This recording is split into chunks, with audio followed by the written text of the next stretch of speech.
Bonjour à tous, aujourd'hui je vous fais une vidéo sur le changement de support moteur arrière ou central de ma Peugeot 207 1,6 L HDI. Alors il faut savoir que sur ce modèle là de voiture il y a donc trois supports moteurs. D'ailleurs c'est le cas sur la plupart des voitures, que ce soit de marque Peugeot, Citroën ou autre. Donc vous avez un support moteur qui est situé ici à gauche côté distribution, on le voit bien.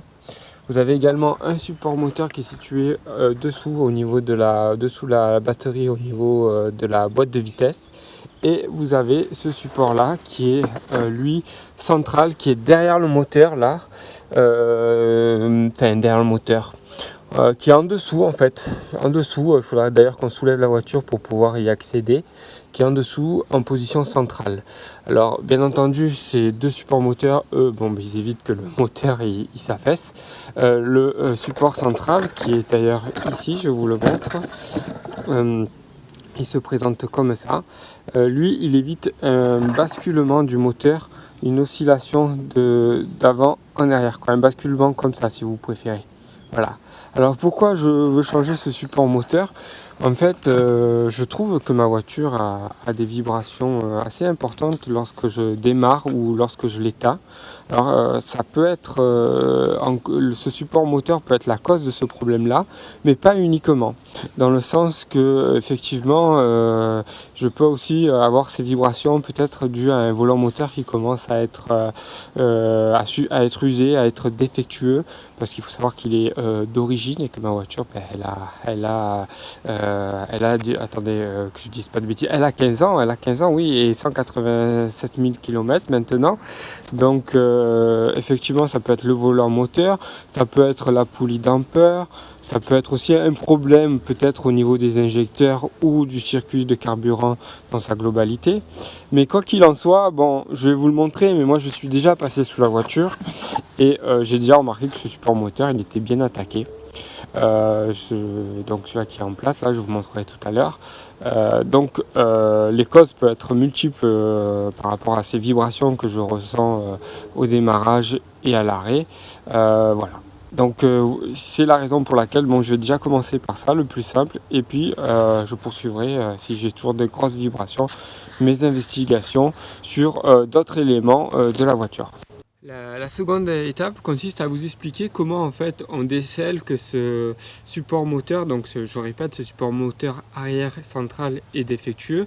Bien entendu, avant d'aller sous la voiture, on va quand même faire un premier test. Il suffit en fait de prendre bien sûr moteur froid pour pas vous brûler. Vous mettez la main ici là au niveau du turbo et vous allez essayer de faire une oscillation de haut vers le bas avec votre moteur. Vous voyez là déjà ça bouge pas mal. Donc là ça va vous permettre donc de, voilà, on voit que il y a une vibration qui est assez conséquente. Donc déjà en allant voilà, vous allez de haut en bas comme ça fait le basculement que je vous ai décrit tout à l'heure, et normalement c'est ce support moteur central qui doit limiter ça. Donc là on voit que le moteur il bouge beaucoup.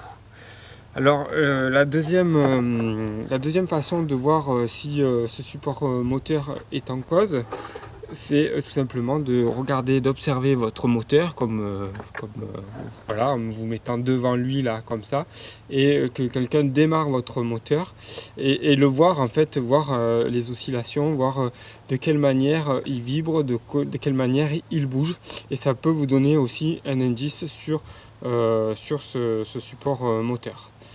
D'ailleurs, c'est ce que nous allons faire de suite. Désolé, je peux pas zoomer plus, j'ai pas le matériel adéquat, mais déjà on va voir ce que ça donne au niveau des vibrations lorsque je vais démarrer mon véhicule.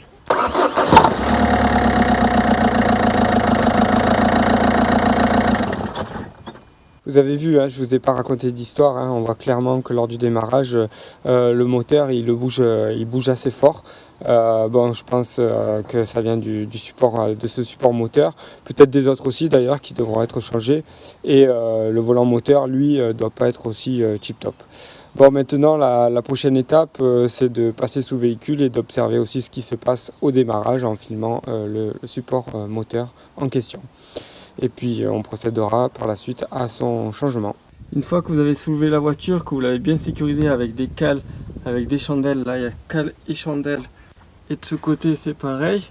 Vous allez pouvoir donc passer comme moi sous la voiture ici. Donc là vous reconnaissez le carter d'huile, connaissez, bon là c'est dessous, c'est le catalyseur, la ligne d'échappement, le dessous de la boîte de vitesse. Là vous continuez derrière la boîte de vitesse ici, vous avez la barre anti-roulis qui est là, et juste derrière vous avez ce fameux, alors attendez je vais essayer de vous éclairer comme ça, vous avez ce fameux support moteur qui est ici. Alors si ma lampe elle veut bien marcher, voilà c'est mieux là, vous l'avez ici. Donc pour vérifier son état, on va faire comme ça, on va suivre. Regardez donc le caoutchouc, le cylindre block à l'intérieur. Ouais, bon ce côté là, pas trop alarmant. On va voir de l'autre côté par contre. Alors, de l'autre côté, ouais, je sens qu'il y a quand même pas mal de fissures. Hop là, je vais le mettre là. Il est pas mal fissuré, ouais. Là, je sais pas si vous le voyez.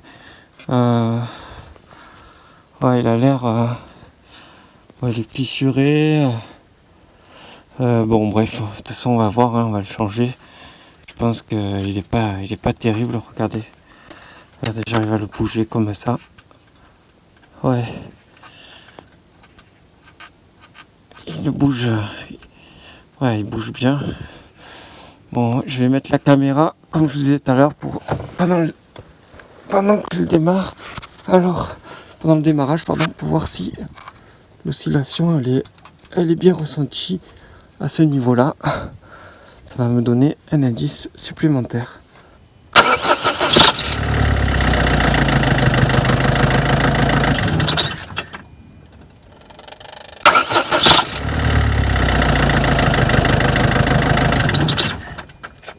Vous avez vu, hein, sur la vidéo ça bouge encore beaucoup, hein, donc c'est confirmé.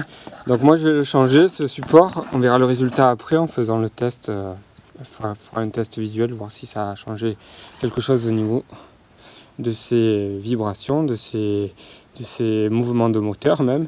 Voilà, donc moi j'utilise ce support moteur. Bon, j'ai pris la marque Febi Bilstein.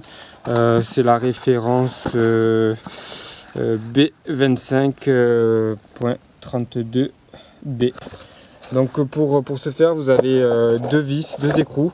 Il vous faudra donc une douille de 16 avec, bon là je vais utiliser ceci pour les desserrer, avec une rallonge si nécessaire, si c'est grippé.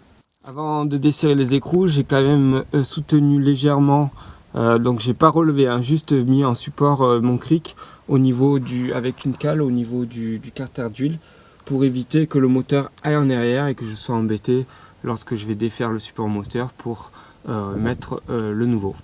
Voilà, donc vous le surlevez pas, hein, vous maintenez avec une cale. Voilà, vous arrivez au contact du carter d'huile, vous montez légèrement histoire de faire appui sans remonter le moteur.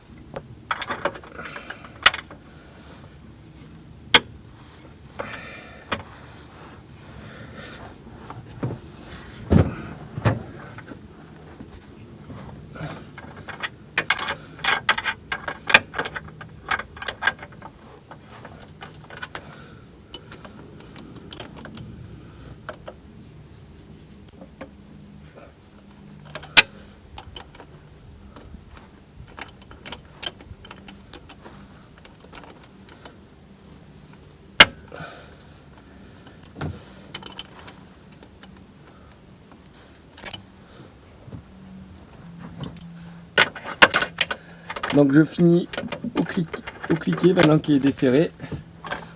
Il a pas... franchement il n'était pas grippé, hein. Ça n'a pas été compliqué pour le... J'ai pas eu besoin de la rallonge.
Alors pour le remonter là, bon clairement je vous le dis, hein, je peux vous le dire d'ores et de maintenant, je vous montrerai mieux tout à l'heure à la lumière, le support au moteur était complètement mort. C'est impressionnant. Donc là pour le remonter quand même, pour mettre cette vis, j'ai pas de difficulté. Par contre là il faut que je pousse le moteur vers le bas pour pouvoir l'insérer comme il faut au niveau de cette écrou, pour insérer l'écrou à ce niveau comme il faut. Donc j'ai pris, vous avez un support là, une sorte de cale ici, vous le prenez là, vous voyez, je sais pas si vous voyez ma main là, et vous le tirez vers le bas. Moi c'est ce qu'il m'a fallu pour bien insérer cet écrou. Rien de compliqué, mais bon, soyez pas surpris, c'est possible que vous soyez dans le même cas que moi.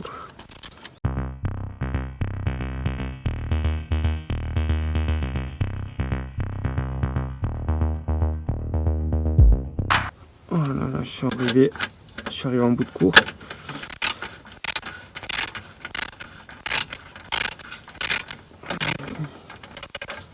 Là aussi, je suis arrivé en bout de course.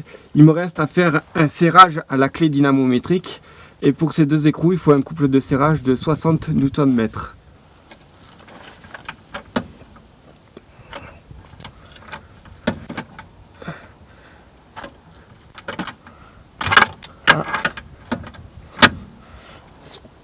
Il aurait fallu que je la lève plus ma voiture en fait. Là, je vous avoue que j'ai pas trop envie de m'embêter avec ça. Voilà, 60, c'est bon là.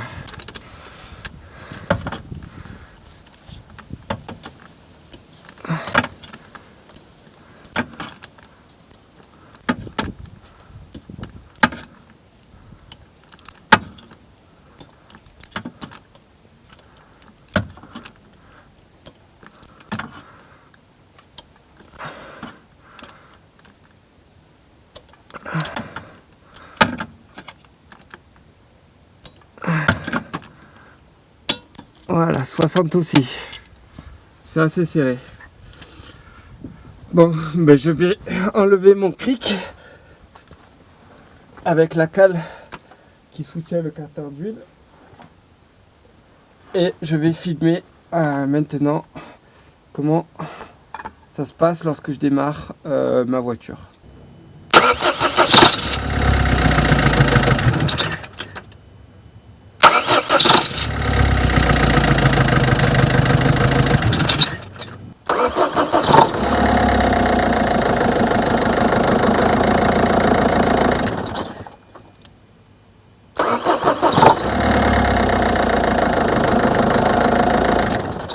Et dernier test après changement du... Là, il bouge beaucoup moins. Ah, clairement, je sais pas si vous le voyez là. Ah, il bouge pratiquement pas. À la vue de tous ces tests, on voit quand même qu'il y a beaucoup moins de vibrations, que le moteur bouge beaucoup moins. Donc je suis très satisfait d'avoir changé de support moteur. Bon, je pense quand même que les autres supports moteurs seront à changer là très prochainement. D'ailleurs, je vous ferai une vidéo là-dessus. Mais bon, ça peut attendre encore un peu, c'est pas urgent. Voilà, écoutez, je vous montre l'ancien. Je sais pas si vous le voyez là, j'essaie de vous montrer comme ça. Regardez ça, comme ça bouge à l'intérieur, c'est tout. C'est tout cassé là, il n'y a plus de support du tout là, c'est voilà. Vous voyez là, c'est tout, voilà, c'est complètement décollé. Je le bouge à la main comme ça. Et voilà. Donc voilà, il était à changer. Hein. Maintenant, eux, je pense aussi qu'ils vont être. Oh, remarque, ça a l'air d'aller pour les autres. Bon, bah écoutez, je verrai de toute façon à la longue en roulant avec la voiture si je sens encore beaucoup de vibrations. Et du coup, je ferai une petite enquête pour voir un peu d'où ça peut venir, si c'est encore le cas. Voilà, bah écoutez, j'espère que cette vidéo vous aura plu. N'oubliez pas que je vous mets les outils, le matériel, la référence de ce support moteur. Tout ça, je vous le mets en description en bas dans la vidéo. Et puis pour ma part, je vous dis à bientôt. Au revoir.